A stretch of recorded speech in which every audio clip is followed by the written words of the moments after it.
ಆಗ್ಲೇ ತಮ್ಮ ಛಾಪನ್ನು ತೋರಿಸಿದ್ರು. ನಿತಿನ್ ಗಡ್ಕರಿ ಅವರ ಬಗ್ಗೆ ನಮ್ಮ ಮಹದೇವಪ್ಪನವರು ಕೊಂಡಾಡ್ಬಿಟ್ರು. ಹಿಂದಿನ ಅವಧಿಯಲ್ಲಿ ಆ ಹುಬ್ಬಳ್ಳಿ ಬೈಪಾಸ್ ರಸ್ತೆ ಶಿಲಾನ್ಯಾಸ ಮಾಡೋ ದಿವಸ ಯಾವುದೇ ತಾರತಮ್ಯ ಇಲ್ಲದೆ, ರಾಜಕೀಯ ಪಕ್ಷಪಾತ ತಾರತಮ್ಯವಿಲ್ಲದೆ ಕರ್ನಾಟಕಕ್ಕೆ ಇನ್ನು ಮುಂದಿನ 5 ವರ್ಷದಲ್ಲಿ ಕರ್ನಾಟಕ ದೇಶದ ಅತಿ ಉದ್ದದ ರಾಷ್ಟ್ರೀಯ ಹೆದ್ದಾರಿಗಳಿರುವಂತಹ ರಾಜ್ಯ ಆಗುತ್ತೆ ಅಂತ ಅಂದ್ಬಿಟ್ಟು ಇವರೇ ಕೊಂಡಾಡಿದ್ರು. ಆಮೇಲೆ ನಮ್ ಕಂಡಿದ್ರಿಗೆ ಈಗ ದಾಬಸ್ಪೇಟೆಯಿಂದ ಹೊಸಕೋಟೆಗೆ ಆಗ್ತಾ ಇದಲ್ಲ, ದಟ್ ಹೊಸ ಎಕ್ಸ್ಪ್ರೆಸ್ ಹೈವೇ ಚೆನ್ನೈ, ಅದನ್ನ ಎಷ್ಟು ಸುಂದರವಾಗಿ ಮಾಡಿ ತೋರಿಸ್ಬಿಟ್ಟಿದ್ದಾರೆ. ಇವಾಗ ದೊಡ್ಡಬಳ್ಳಾಪುರಕ್ಕೆ ಹೋಗೋದಾಗ್ಲಿ, ಘಾಟಿ ಸುಬ್ರಹ್ಮಣ್ಯಕ್ಕೆ ಹೋಗೋದಾಗ್ಲಿ ಒಳ್ಳೆ ವರ್ಲ್ಡ್ ಕ್ಲಾಸ್ ಹೈವೇ ಮೇಲೆ ಹೋದಂಗೆ ಆಗುತ್ತೆ. ನಮ್ ಕಣ್ಣಿದ್ರಿಗೆ ನಡೀತಾ ಇದೆ. ಆ ಸ್ಪೀಡ್ ಅಂಡ್ ಸ್ಕೇಲ್ ಅದು ಒತ್ತಿ ಹೇಳ್ತಾ ಇದಾರಲ್ಲ, ಅದು ನಮ್ ಕಣ್ಣಿದ್ರೆ ಕಾಣಿಸ್ತಾ ಇದೆ. ಪವಿತ್ರ ಅವ್ರ ಹತ್ರ ಒಂದು ರಿಯಾಕ್ಷನ್. ಈ ಕೇಂದ್ರದಿಂದ ರಾಜ್ಯ ಸರ್ಕಾರಕ್ಕೆ ತೆರಿಗೆ ಹಂಚಿಕೆಯಲ್ಲಿ ಅನ್ಯಾಯ ಅನ್ನೋದನ್ನ ಬಹಳ ಎಫೆಕ್ಟಿವ್ ಆಗಿ ನರೇಟ್ ಮಾಡುವಲ್ಲಿ ಯಶಸ್ವಿ ಆಗ್ತಿದ್ದಾರೆ ಕಾಂಗ್ರೆಸ್ನವರು ಅಂತ ಹೇಳಿ ಇವತ್ತು ಕೂಡ ಸಿದ್ದರಾಮಯ್ಯನವರು ಮಾತನಾಡ್ತಾ ಇದ್ರು. ನೋಡಿ, ನಮ್ಮ ರಾಜ್ಯಕ್ಕೆ 100 ರೂಪಾಯಿಯಲ್ಲಿ 13 ರೂಪಾಯಿ ವಾಪಸ್ ಬರ್ತಾ ಇದೆ. ಉತ್ತರ ಪ್ರದೇಶ, ಬಿಹಾರ ಕಂಪೇರ್ ಮಾಡಿದ್ರೆ 25-30% ಅವರಿಗೆ ಹೋಗ್ತಿದೆ. ಇದು ನರೇಟಿವ್ ಅಥವಾ ಫ್ಯಾಕ್ಟಾ ಅಂತ ಹೇಳಿ.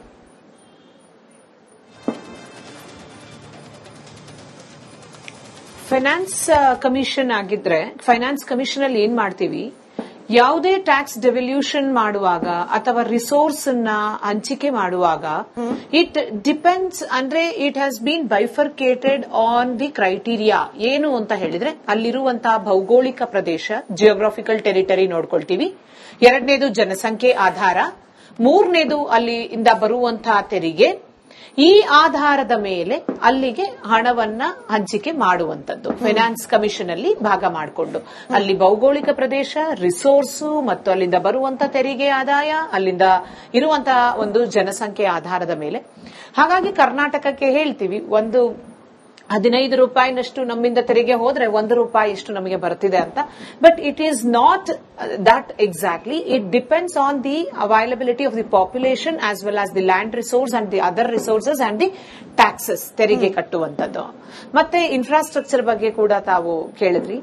ಇನ್ಫ್ರಾಸ್ಟ್ರಕ್ಚರ್ಗೆ ಆದ್ಯತೆಯನ್ನ ಖಂಡಿತವಾಗ್ಲೂ ಈ ಬಾರಿ ಅಂತಲ್ಲ, ನಾವು ಸತತವಾಗಿ ನೋಡ್ಕೊಂಡು ಬಂದಿರುವಂತಹ 5-6 ವರ್ಷದಿಂದಲೂ ಕೂಡ ಇನ್ಫ್ರಾಸ್ಟ್ರಕ್ಚರ್ಗೆ ಆದ್ಯತೆ ಕೊಟ್ಟಿದ್ದಾರೆ. ಈಗ 50 ಲಕ್ಷ ಕೋಟಿ ಇದ್ದಂತಹ ಕಳೆದ ಬಜೆಟ್ನಲ್ಲಿ ನಾವು ನೋಡೋದಾದ್ರೆ 11 ಲಕ್ಷ ಕೋಟಿ ಬಂಡವಾಳ ವೆಚ್ಚವನ್ನ ನೋಡ್ತೀವಿ. ಆದ್ರೆ 39 ಲಕ್ಷ ಕೋಟಿ ರೂಪಾಯಿಗಳನ್ನ ಒಂದು ಆದಾಯ ವೆಚ್ಚವಾಗಿ ನೋಡ್ತೀವಿ. ಈಗ ಅಲ್ಲಿಂದ ಬಂದಂತ ಸ್ವೀಕೃತಿಯನ್ನ ನೋಡಿದ್ರೆ, ಬಂಡವಾಳ ಸ್ವೀಕೃತಿ ನಮಗೆ ಸಿಕ್ಕಿರುವಂತದ್ದು 16 ಲಕ್ಷ ಕೋಟಿ ರೂಪಾಯಿಗಳು. ಎಲ್ಲಿ ನಾವು ವೆಚ್ಚ 11 ಲಕ್ಷ ಕೋಟಿ ರೂಪಾಯಿ ಮಾಡಿದ್ರೆ ಒಂದು ಸ್ವೀಕೃತಿ ಸಿಗೋದು, ಬಂಡವಾಳ ಸ್ವೀಕೃತಿ ನಮಗೆ 16 ಲಕ್ಷ ಕೋಟಿ. Whereas when we speak about the revenue receipts ಅಂದಾಗ ಇಲ್ಲಿ ನಮಗೆ ಸಿಗುವಂತದ್ದು 36 ಲಕ್ಷ ಕೋಟಿ ರೂಪಾಯಿಗಳು. ಇದನ್ನ ನೋಡಿದ್ರೆ ನಾವು ಬಂಡವಾಳ ವೆಚ್ಚವನ್ನ ಇನ್ನು ಮುಂದೆಯೂ ಕೂಡ ಹೆಚ್ಚಾಗಿ ಇದೇ ರೀತಿ ಮಾಡಬೇಕಾಗುತ್ತೆ. ಯಾಕೆ ಅಂತ ಹೇಳಿದ್ರೆ ಇದು ಅಲ್ಪಾವಧಿದಲ್ಲ, ದೀರ್ಘಾವಧಿಯಲ್ಲಿ ಮಾಡುವಂತದ್ದು. ಇನ್ಫ್ರಾಸ್ಟ್ರಕ್ಚರ್ ಅಂತ ಹೇಳಿದ್ರೆ ದೀರ್ಘಾವಧಿಯ ಒಂದು ಎನರ್ಜಿ ಆಗಿರ್ಬೋದು, ರೋಡ್ ಆಗಿರ್ಬೋದು, ರೈಲ್ವೇಸ್ ಆಗಿರ್ಬೋದು, ಅಥವಾ ಶಾಲಾ ಕಾಲೇಜುಗಳಾಗಿರ್ಬೋದು, ಇನ್ಸ್ಟಿಟ್ಯೂಷನ್ಸ್ ಮೇಲೆ ಹಾಕೋದಾಗಿರ್ಬೋದು, ಹೆಲ್ತ್ ಸೆಕ್ಟರ್ ಮೇಲೆ ಆಗಿರ್ಬೋದು, ಇದೆಲ್ಲ ದೀರ್ಘಾವಧಿಯಲ್ಲಿ ಪ್ರೋಗ್ರೆಸ್ ಮಾಡುವಂಥದ್ದು. ಇನ್ಫ್ರಾಸ್ಟ್ರಕ್ಚರ್ ಮೇಲ್ ಮಾಡಿದ್ರೆ ಇವತ್ತು ನಾನು 1 ರೂಪಾಯಿ ನಮ್ಮ ಒಂದು ಸರ್ಕಾರ ವೆಚ್ಚ ಮಾಡಿದೆ ಅಂತ ಹೇಳಿದ್ರೆ, ಇನ್ನ 5 ವರ್ಷ ಬಿಟ್ಟು ನೋಡಿದ್ರೆ ಅದರಿಂದ ನನಗೆ ಬರುವಂತ, ನಮ್ಮ ದೇಶಕ್ಕೆ ಅಥವಾ ಕಲ್ಯಾಣಕ್ಕೆ ಬರುವಂತದ್ದು 7 ರೂಪಾಯಿ. ಸೊ ಈ ರೀತಿ ಈ ಪ್ರಸ್ತುತ ಸರ್ಕಾರ, ಕೇಂದ್ರ ಸರ್ಕಾರ ಇನ್ಫ್ರಾಸ್ಟ್ರಕ್ಚರ್ ಮೇಲೆ ಹೂಡಿಕೆ ಮಾಡಿರುವಂತದ್ದು ದೀರ್ಘಾವಧಿಯ ದೃಷ್ಟಿಯಿಂದ, ದೃಷ್ಟಿಕೋನವನ್ನ ಇಟ್ಕೊಂಡು ಒಂದು ರಿಯಾಕ್ಷನ್ ಇದೆ. ಕ್ವಿಕ್ ಆಗಿ ಗಮನಿಸಿ. ನಾನು ರಾಜಗೌಡ್ರಿಗೆ ಅದರ ಆಧಾರದ ಮೇಲೆ ಪ್ರಶ್ನೆ ಕೇಳ್ತೀನಿ. ಬಹುಶಃ ಸುರ್ಬಿ ಹಾಗೆ ಸರ್ ಕೂಡ, ಕಾಂಗ್ರೆಸ್ ವಕ್ತಾರರು ಕೂಡ ಅದಕ್ಕೆ ಪ್ರತಿಕ್ರಿಯೆ ನೀಡಬೇಕಾಗುತ್ತೆ. ನಿಜಾಮ್ ಸರ್, ಡಿ ಕೆ ಶಿವಕುಮಾರ್ ಅವರ ಸ್ಟೇಟ್ಮೆಂಟ್. ಸೆಂಟ್ರಲ್ ಬಜೆಟ್ ನಮ್ಮ ರಾಜ್ಯಕ್ಕೆ ಏನು ಅನುಕೂಲ ಆಗಿಲ್ಲ, ನಾನು ಇಷ್ಟೊತ್ತು ಗಮನಿಸ್ತಾ ಇದೆ. ಈಗೇನೋ ಹೊಸದಾಗಿ ಒಂದು ಯೋಜನೆಗೆ ಮಹಾತ್ಮ ಗಾಂಧಿ ಹೆಸರಿಟ್ಟಿದ್ದಾರೆ. ಈಗ ನಮ್ಮ ಉದ್ದೇಶ, ಈಗ ನಾವು ಮನ್ರೇಗಾ ಹೆಸರಲ್ಲಿ ರನ್ ಓಡಿಸಿದೀವಿ, ಮ್ಯಾರಥಾನ್ ಓಡಿಸಿದೀವಿ. ದೇಶದಲ್ಲಿ ಎಲ್ಲೂ ಓಡಿಸಿಲ್ಲ. ಪಾದಯಾತ್ರೆ ಇಟ್ಕೊಳ್ತೀವಿ ಒಂದಿನ, ಮ್ಯಾರಥಾನ್ ನಮ್ಮ ಕ್ಷೇತ್ರದಲ್ಲೇ ನಾವು ಮಾಡಿದೀವಿ, ನೀವು ಗಮನಿಸಿದ್ರಿ. ಈ ವಿಬಿಜಿ ವರ್ಸಸ್ ಮನ್ರೇಗಾ ಅನ್ನೋ ರೀತಿಯಲ್ಲಿ ಭಾರಿ ಚರ್ಚೆ ಆಗ್ತಾ ಇತ್ತು. ಇದು ಕೌಂಟರ್ ಅನ್ನೋ ರೀತಿಯಲ್ಲಿ ಆಗ್ಲೇ ರವೀಂದ್ರ ರಶ್ಮಿ ಸರ್ ಹೇಳ್ತಿದ್ದಂಗೆ, ರಾಜಗೌಡ್ರೆ, ಮಹಾತ್ಮ ಗಾಂಧಿ ಗ್ರಾಮ್ ಸ್ವರಾಜ್ ಇನಿಷಿಯೇಟಿವ್ ಅಂತ ಹೇಳಿ ಒಂದು ಶುರು ಮಾಡಿಬಿಟ್ರು. ಕೌಂಟರ್ ಇದು ಅಥವಾ ಹೊಸದೊಂದು ಯೋಜನೆ ಅಂತ ಹೆಂಗ್ ಅರ್ಥ ಮಾಡ್ಕೊಂಡು? ಹೊಸ ಯೋಜನೆಗಳು ಬರಲೇಬೇಕು. ಯಾವುದೇ ಒಂದು ದೇಶ, ರಾಜ್ಯ ಅಭಿವೃದ್ಧಿ ಆಗ್ಬೇಕಂದ್ರೆ ನೋಡಿ, ಹೆಣ್ಣೊಂದು ಕಲಿತರೆ ಶಾಲೆಯೊಂದು ತೆರೆದಂತೆ ಅಂತ 100 ವರ್ಷಗಳಿಂದ ಹೇಳ್ಕೊಂಬರ್ತಾ ಇದೀವಿ. ಮಹಿಳೆಯರ, ಎಸ್ಪೆಷಲಿ ಈ ಗ್ರಾಮೀಣ ಭಾಗದ ಮಹಿಳೆಯರನ್ನ ಸಬಲೀಕರಣಗೊಳಿಸಲಿಕ್ಕೆ ಅಂತ ಹೇಳಿ ಕೇಂದ್ರ ಸರ್ಕಾರ ಸಾಕಷ್ಟು ಯೋಜನೆ ತರ್ತು. ಅದೇ ರೀತಿ ಈಗ ಪ್ರತಿ ಜಿಲ್ಲೆಗಳಲ್ಲೂ ನೋಡಿ, ಈ ಕರ್ನಾಟಕ ಕೂಡ ಇದ್ರಲ್ಲಿ 30 ಜಿಲ್ಲೆ ಬರ್ತವೆ. ಪ್ರತಿ ಜಿಲ್ಲೆಲೂ ಉನ್ನತ ಶಿಕ್ಷಣಕ್ಕೋಸ್ಕರ ಬಾಲಕಿಯರಿಗೆ ಸ್ಪೆಷಲ್ ಆಗಿ ಒಂದೊಂದು ಡಿಸ್ಟಿಕ್ ಒಂದೊಂದು ಹಾಸ್ಟೆಲ್ ಕೊಡುವಂತ ಒಂದು ಪ್ರಯತ್ನ ಮಾಡ್ತಾ ಇದೆ. ಇದು ಕರ್ನಾಟಕ ರಾಜ್ಯಕ್ಕೆ ಸಿಕ್ಕಿದ್ದಂತ. ಆಮೇಲೆ ಈ ದೇಶದ ಮೆಡಿಕಲ್ ಸಿಸ್ಟಮ್ಗೆನೆ ಹೊಸ ಆಯಾಮ ಕೊಡ್ಲಿಕ್ಕೆ ಹೊರಟಿದೆ. ಹಿಂದೆ ಆಯುರ್ವೇದ ಓದ್ತಾರೆ ಅಂದ್ರೆ ಹುಡುಗರನ್ನ ಜನ ಮೂಗು ಮುರಿತಾ ಇದ್ರು. ಹೊಸ ಕ್ಲಸ್ಟರ್ಗಳನ್ನ ಮಾಡಿ 3 ಆಯುರ್ವೇದ ಕಾಲೇಜ್ಗಳನ್ನ ಆಯುರ್ವೇದಿಕ ಏಮ್ಸ್ ಮುಖಾಂತರ 3 ಆಯುರ್ವೇದಿಕ ಯೂನಿವರ್ಸಿಟಿಗಳನ್ನ ಕೊಡೋದ್ರ ಮುಖಾಂತರ ಇಡೀ ಪ್ರಪಂಚಕ್ಕೆ ಮೆಡಿಸಿನ್ ನಲ್ಲೇ ಒಂದು ರೆವಲ್ಯೂಷನ್ ಕ್ರಾಂತಿ ತರ ಕೊಟ್ಟಿದೆ. ಇವೆಲ್ಲ ಏನಂದ್ರೆ ಈ ದೇಶದ ಬಂಡವಾಳಗಳು ಹೂಡಿಕೆ ಮಾಡುವಂತದ್ದು. ಒಮ್ಮೆ ಬಂಡವಾಳ ಹೂಡಿದ್ರೆ ನಮ್ಮ ಬೇರೆ ದೇಶಗಳ ಕಂಪೇರ್ ಮಾಡಿದ್ರೆ ಆಯುರ್ವೇದದಲ್ಲಿ ಸ್ಪೆಷಲೈಸ್ಡ್ ಭಾರತೀಯರು, ಚರಕ, ಸುಶ್ರುತ ಇಂಥವ್ರ ಬಗ್ಗೆ ಸಾಕಷ್ಟು ಚರ್ಚೆ ಮಾಡ್ತೀವಿ. ಆಯುರ್ವೇದ ಮತ್ತೆ ಯೋಗನ ಇಡೀ ಪ್ರಪಂಚಕ್ಕೆ ಹಬ್ಬಿಸ್ತಾ ಇದೀವಿ. ಇಟ್ಸ್ ಒಂದು ಬಿಸ್ನೆಸ್ ಹಬ್ಬ ಆಗ್ತಾ ಇದೆ. ಇಡೀ ಪ್ರಪಂಚದಲ್ಲಿ ಯೋಗ ಕಲೀಲಿಕ್ಕೆ ಪ್ರಪಂಚದಾದ್ಯಂತ ಬರ್ತಾ ಇದ್ದಾರೆ. ನಾವಿದು ಒಂದು ಹೊಸ ರೀತಿಯ ಬಿಸ್ನೆಸ್ ಆಗ್ತದೆ. ಇಂಥ ಒಂದು ಇನ್ವೆಸ್ಟ್ಮೆಂಟ್ಗಳು ದೇಶ ಸರ್ಕಾರ, ಕೇಂದ್ರ ಸರ್ಕಾರಗಳು ಮಾಡ್ತಾ ಹೋದಾಗ ಸಾಕಷ್ಟು ಡೆವಲಪ್ಮೆಂಟ್ಗಳಾಗ್ತವೆ, ಉದ್ಯೋಗ ಸೃಷ್ಟಿ ಆಗ್ತದೆ. ಈ ಉದ್ಯೋಗ ಸೃಷ್ಟಿ ಬಗ್ಗೆ ಯಾಕೆ ಚರ್ಚೆ ಮಾಡಲ್ಲ, ಚಿಂತನೆ ಮಾಡಲ್ಲ? ಇಂಥವೆಲ್ಲ ಮಾಡಬೇಕು. ನಮ್ಮಲ್ಲಿರುವಂತ ಸಿಸ್ಟಮ್ ನ ಈ ಶ್ರೀಗಂಧದ ಬಗ್ಗೆ ಸಾಕಷ್ಟು ಚರ್ಚೆ. ಇವೆಲ್ಲ ನೋಡಿ, ಆಸ್ಟ್ರೇಲಿಯಾದಿಂದ ಶ್ರೀಗಂಧದ ಎಣ್ಣೆ ಪರ್ಚೇಸ್ ಮಾಡ್ತಾ ಇದ್ದಾರೆ. ಚರ್ಚೆಗೆ ಸಮಯ ಮುಗ್ದೋಗಿದೆ ಸರ್. ಕ್ವಿಕ್ಲಿ ಔಟ್ ಆಫ್ 10 ಎಷ್ಟು ಮಾರ್ಕ್ಸ್ ಅನ್ನೋದಷ್ಟೇ ಮಾತ್ರ ನಂಬರ್ಸ್ ಅಲ್ಲಿ ಮಾತ್ರ ನೋಡಿ. ಸಂಪನ್ಮೂಲ ಹಂಚಿಕೆ ಬಗ್ಗೆ ಒಂದೇ ಒಂದು, ಇವರು ಜವಾಹರ್ಲಾಲ್ ನೆಹರು, ಇಂದಿರಾ ಗಾಂಧಿ ಅವರು ಲೆಗಸಿ ಪಡ್ಕೊಂಡಿರೋ ಕಾಂಗ್ರೆಸ್ನವರು. ಪಾಪ ಜವಾಹರ್ಲಾಲ್ ನೆಹರು ಬಂದ್ಸ್ ಮಾಡಿದ್ರು ಎಲ್ಲ ಉತ್ತರ ಪ್ರದೇಶದಲ್ಲೇ ಈ ಪಬ್ಲಿಕ್ ಸೆಕ್ಟರ್ಸ್ ಕಂಪನಿಗಳನ್ನು ಮಾಡಬಹುದಾಗಿತ್ತು, ಮಾಡಲಿಲ್ಲ. ಹಾಗೆ ಆ ಸಣ್ಣತರ ತೋರಿಸಲಿಲ್ಲ. HMT, BEL, ITI, BHEL, ISRO ಎಲ್ಲರೂ ಬೆಂಗಳೂರಲ್ಲಿ ಮಾಡಿದ್ರು.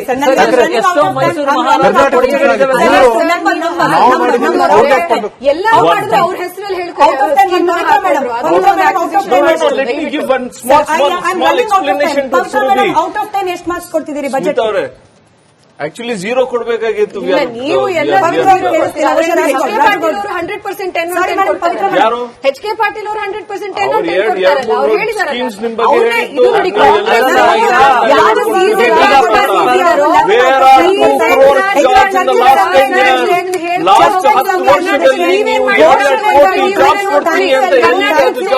ಘೋಷಣೆಗಳು ಮಾಡೋದು ಒಂದ್ ಪಾಠ ಆದ್ರೆ ಅದರ ಅನುಷ್ಠಾನ ಮತ್ತೊಂದು. ಹಾಗೆ ಅತ್ಯಂತ ಪ್ರಮುಖವಾದ ಪಾಠ ಅನುಷ್ಠಾನದ ನಿಟ್ಟಿನಲ್ಲಿ ಎಲ್ಲೂ ಎಡದೇ ಇರೋ ರೀತಿಯಲ್ಲಿ ಪದೇ ಪದೇ ಮೋದಿ ಸರ್ಕಾರ ಅನೌನ್ಸ್ ಮಾಡುವ ರೀತಿಯಲ್ಲಿ ಸರ್ವತೋಮುಖ ಸರ್ವಸ್ಪರ್ಶಿ ಅಭಿವೃದ್ಧಿ ಕಡೆಗೆ ಕೇಂದ್ರ ಸರ್ಕಾರ, ರಾಜ್ಯ ಸರ್ಕಾರಗಳು ಎರಡೂ ಕೂಡ ಕೈ ಜೋಡಿಸಿ ಕೆಲಸ ಮಾಡಲಿ ಅಂತ ಆಶಿಸ್ತಾ ಮತ್ತೊಮ್ಮೆ ಧನ್ಯವಾದ ಎಲ್ಲರಿಗೂ ಚರ್ಚೆಯಲ್ಲಿ ಭಾಗಿಯಾಗಿದ್ದಕ್ಕೆ. ನೋಡ್ತಾ ಇರಿ ತಮ್ಮ ಛಾಪನ್ನು ತೋರಿಸಿರು.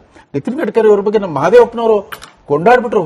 ಹಿಂದಿನ ಅವಧಿಯಲ್ಲಿ ಆ ಹುಬ್ಬಳ್ಳಿ ಬೈಪಾಸ್ ರಸ್ತೆ ಶಿಲಾನ್ಯಾಸ ಮಾಡೋ ದಿವಸ ಯಾವುದೇ ತಾರತಮ್ಯದ ರಾಜಕೀಯ ಪಕ್ಷಪಾತ ತಾರತಮ್ಯವಿಲ್ಲದೇನೆ ಕರ್ನಾಟಕ ಇನ್ನು ಮುಂದಿನ 5 ವರ್ಷದಲ್ಲಿ ಕರ್ನಾಟಕ ದೇಶದ ಅತಿ ಉದ್ದದ ರಾಷ್ಟ್ರೀಯ ಹೆದ್ದಾರಿಗಳಿರುವಂತಹ ರಾಜ್ಯ ಆಗುತ್ತೆ ಅಂತ ಅಂದ್ಬಿಟ್ಟು ಇವರೇ ಕೊಂಡಾಡಿದ್ರು. ಆಮೇಲೆ ನಮ್ ಕಣ್ಣಿದ್ರಿಗೆ ಈಗ ದಾಬಸ್ಪೇಟೆಯಿಂದ ಹೊಸಕೋಟೆಗೆ ಆಗ್ತಾ ಇದಲ್ಲ, ದಟ್ ಹೊಸ ಎಕ್ಸ್ಪ್ರೆಸ್ ಹೈವೇ ಚೆನ್ನೈ, ಅದನ್ನ ಎಷ್ಟು ಸುಂದರವಾಗಿ ಮಾಡಿ ತೋರಿಸ್ಬಿಟ್ಟಿದ್ರು. ಇವಾಗ ದೊಡ್ಡಬಳ್ಳಾಪುರಕ್ಕೆ ಹೋಗೋದಾಗ್ಲಿ, ಘಾಟಿ ಸುಬ್ರಹ್ಮಣ್ಯಕ್ಕೆ ಹೋಗೋದಾಗ್ಲಿ ಒಳ್ಳೆ ವರ್ಲ್ಡ್ ಕ್ಲಾಸ್ ಹೈವೇ ಮೇಲೆ ಹೋದಂಗೆ ಆಗುತ್ತೆ. ನಮ್ ಕಣ್ಣಿದ್ರಿಗೆ ನಡೀತಾ ಇದೆ. ಆ ಸ್ಪೀಡ್ ಅಂಡ್ ಸ್ಕೇಲ್ ಅದನ್ನು ಒತ್ತಿ ಹೇಳ್ತಾ ಇದಾರಲ್ಲ, ಅದು ನಮ್ ಕಣ್ಣಿದ್ರೆ ಕಾಣಿಸ್ತಾ ಇದೆ.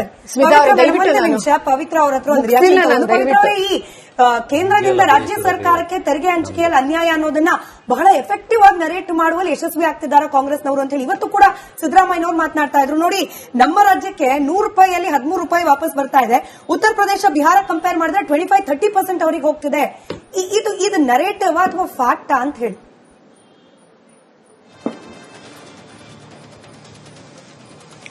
ಫೈನಾನ್ಸ್ ಕಮಿಷನ್ ಆಗಿದ್ರೆ ಫೈನಾನ್ಸ್ ಕಮಿಷನ್ ಅಲ್ಲಿ ಏನ್ ಮಾಡ್ತೀವಿ, ಯಾವುದೇ ಟ್ಯಾಕ್ಸ್ ಡೆವಲ್ಯೂಷನ್ ಮಾಡುವಾಗ ಅಥವಾ ರಿಸೋರ್ಸ್ ನ ಹಂಚಿಕೆ ಮಾಡುವಾಗ ಇಟ್ ಡಿಪೆಂಡ್ಸ್, ಅಂದ್ರೆ it has been bifurcated on the criteria.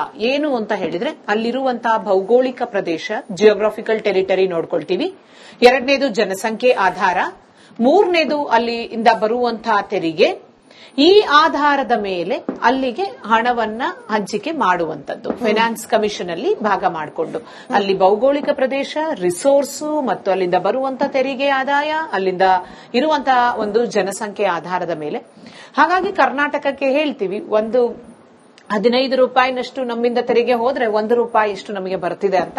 But it is not that exactly. It depends on the availability of the population as well as the land resource and the other resources and the taxes, ತೆರಿಗೆ ಕಟ್ಟುವಂತದ್ದು. ಮತ್ತೆ infrastructure ಬಗ್ಗೆ ಕೂಡ ತಾವು ಕೇಳಿದ್ರಿ. ಇನ್ಫ್ರಾಸ್ಟ್ರಕ್ಚರಿಗೆ ಆದ್ಯತೆಯನ್ನ ಖಂಡಿತವಾಗ್ಲೂ ಈ ಬಾರಿ ಅಂತಲ್ಲ, ನಾವು ಸತತವಾಗಿ ನೋಡ್ಕೊಂಡು ಬಂದಿರುವಂತಹ 5-6 ವರ್ಷದಿಂದಲೂ ಕೂಡ ಇನ್ಫ್ರಾಸ್ಟ್ರಕ್ಚರ್ಗೆ ಆದ್ಯತೆ ಕೊಟ್ಟಿದ್ದಾರೆ. ಈಗ 50 ಲಕ್ಷ ಕೋಟಿ ಇದ್ದಂತಹ ಕಳೆದ ಬಜೆಟ್ನಲ್ಲಿ ನಾವು ನೋಡೋದಾದ್ರೆ 11 ಲಕ್ಷ ಕೋಟಿ ಬಂಡವಾಳ ವೆಚ್ಚವನ್ನ ನೋಡ್ತೀವಿ. ಆದ್ರೆ 39 ಲಕ್ಷ ಕೋಟಿ ರೂಪಾಯಿಗಳನ್ನ ಒಂದು ಆದಾಯ ವೆಚ್ಚವಾಗಿ ನೋಡ್ತೀವಿ.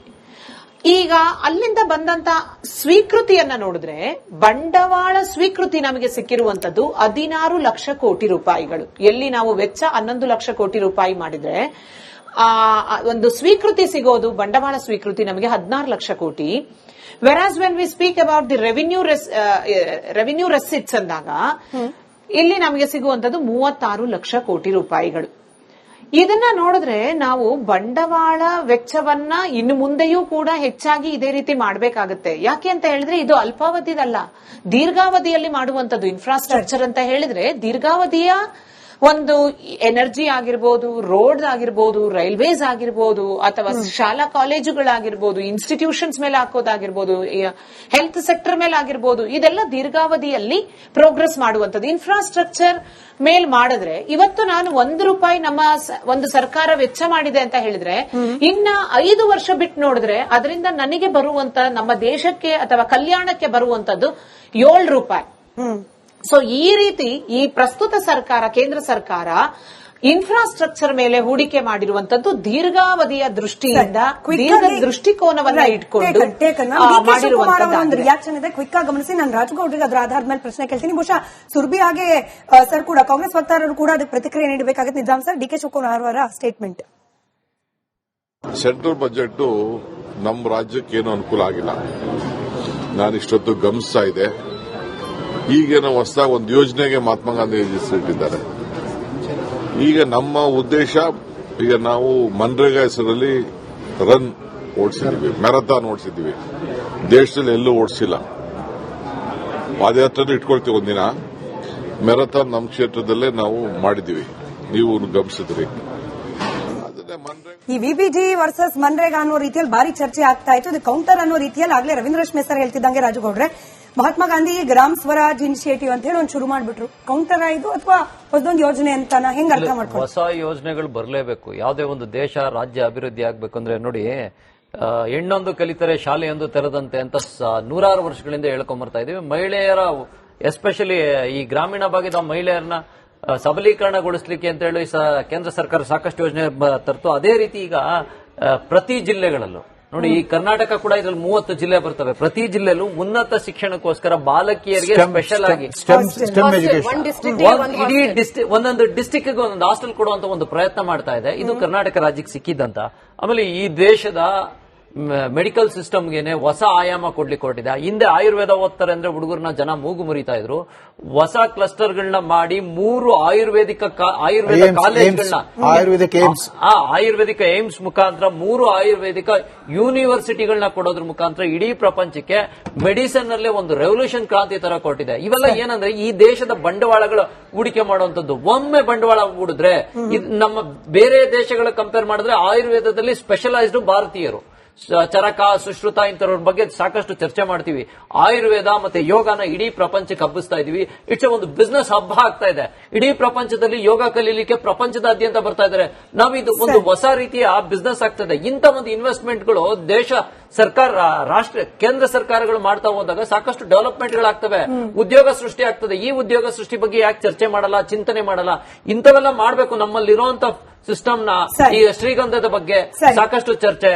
ಇವೆಲ್ಲ ನೋಡಿ, ಆಸ್ಟ್ರೇಲಿಯಾದಿಂದ ಶ್ರೀಗಂಧದ ಎಣ್ಣೆ ಪರ್ಚೇಸ್ ಮಾಡ್ತಾ ಇದ್ದಾರೆ. ಚರ್ಚೆಗೆ ಸಮಯ ಮುಗ್ದೋಗಿದೆ ಸರ್. ಕ್ವಿಕ್ಲಿ ಔಟ್ ಆಫ್ 10 ಎಷ್ಟು ಮಾರ್ಕ್ಸ್ ಅನ್ನೋದಷ್ಟೇ ಮಾತ್ರ ನಂಬರ್ಸ್ ಅಲ್ಲಿ ಮಾತ್ರ ನೋಡಿ.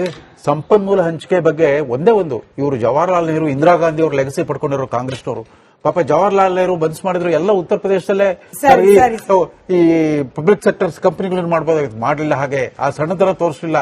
HMT, BEL, ITI, BHEL, ISRO ಎಲ್ಲರೂ ಬೆಂಗಳೂರಲ್ಲಿ ಮಾಡಿದ್ರು. ಸರ್, ನನ್ನ ಯಾಕಂದ್ರೆ ನನ್ನ ಎಷ್ಟೋ out of Mysuru 10 Maharaja ಕೊಡುಗೆಗಳಿದಾವೆ.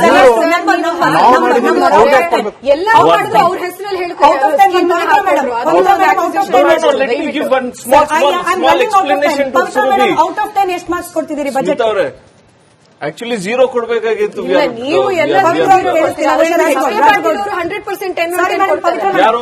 HK Patil ಅವರು 100% 10 ಅವ್ರು ಎರಡು ಅವ್ರು ಮೂರು ಹೇಳಿದಾರಲ್ಲ. schemes ನಿಮ್ ಬಗ್ಗೆ ಅವ್ರೇ ಹೇಳಿದ್ದು, ಇದು ನೋಡಿ, ಅದನ್ನೆಲ್ಲ ಯಾರು season Where are 2 crore jobs in the last 10 years? Last 10 ವರ್ಷದಲ್ಲಿ ನೀವು 7 ಕೋಟಿ jobs ಕೊಡ್ತೀನಿ ಅಂತ ಹೇಳಿದ್ರೆ ಅದು jobs ready ಮಾಡ್ತು. ಘೋಷಣೆಗಳು ಮಾಡೋದು ಒಂದು ಪಾಠ ಆದ್ರೆ ಅದರ ಅನುಷ್ಠಾನ ಮತ್ತೊಂದು. ಹಾಗೆ ಅತ್ಯಂತ ಪ್ರಮುಖವಾದ ಪಾಠ ಅನುಷ್ಠಾನದ ನಿಟ್ಟಿನಲ್ಲಿ ಎಲ್ಲೂ ಎಡದೇ ಇರೋ ರೀತಿಯಲ್ಲಿ ಪದೇ ಪದೇ ಮೋದಿ ಸರ್ಕಾರ ಅನೌನ್ಸ್ ಮಾಡುವ ರೀತಿಯಲ್ಲಿ ಸರ್ವತೋಮುಖ ಸರ್ವಸ್ಪರ್ಶಿ ಅಭಿವೃದ್ಧಿ ಕಡೆಗೆ ಕೇಂದ್ರ ಸರ್ಕಾರ ರಾಜ್ಯ ಸರ್ಕಾರಗಳು ಎರಡೂ ಕೂಡ ಕೈ ಜೋಡಿಸಿ ಕೆಲಸ ಮಾಡಲಿ ಅಂತ ಆಶಿಸ್ತಾ ಮತ್ತೊಮ್ಮೆ ಧನ್ಯವಾದ. ಎಲ್ರಿಗೂ ಚರ್ಚೆಯಲ್ಲಿ ಭಾಗಿಯಾಗಿದ್ದಕ್ಕೆ. ನೋಡ್ತಾ ಇರಿ